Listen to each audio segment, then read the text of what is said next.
নারীদের সম্পর্কে একটা গুরুত্বপূর্ণ তথ্য কি জানেন? যে আপনি তাকে যা বলবেন সে আস্তে আস্তে তাই হতে থাকবে। কি বিশ্বাস হচ্ছে না?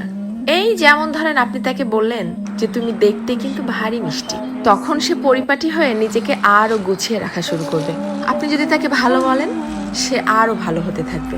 আপনি যদি বলেন যে তোমার মনের মধ্যে অনেক মায়া, ভালোর জন্য তুমি নিমেষেই যে কোনো কিছু কুরবানি দিতে পারো, তখনও সে সেটা রপ্ত করতে শুরু করবে। কিন্তু যখনই আপনি তার খুঁত ধরা শুরু করবেন, তার ছোট ছোট ভুলগুলোকে বড় বানিয়ে তাকে সবার সামনে অপমান করে ছোট করবেন, সে এটা পারে না, সে ওটা করে না, সে একজন বেয়াদব, সে একজন অসভ্য, মুখে মুখে তর্ক করে, সে একজন মারাত্মক রাগী তেজি জিদ্দি মহিলা, এ ধরনের কথাগুলো যখন তাকে কষ্ট দিয়ে বলবেন, সে কিন্তু আস্তে আস্তে তাই হতে থাকবে। কারণ তখন সে ইতোমধ্যেই জেনে গেছে যে আমার আর ভালো কিছু প্রকাশ করার মতো কিছু নেই।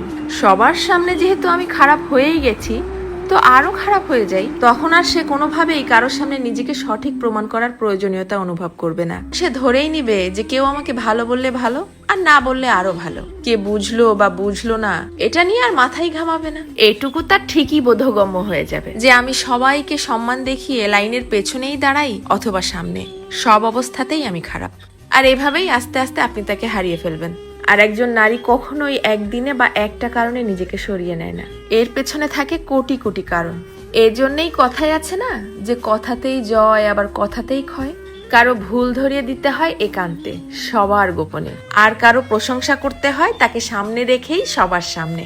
কারো প্রশংসা করাও কিন্তু একটা মহৎ গুণ, যা মানুষের স্বভাব এবং আচরণকে নিমিষেই পরিবর্তন করতে পারে। মানুষ কথা তো বলতে শিখে যায় 2 বছরে, কিন্তু কোন কথা কোথায় কিভাবে বলতে হবে সেটা হয়তো শেখা হয় না 50 বছরেও।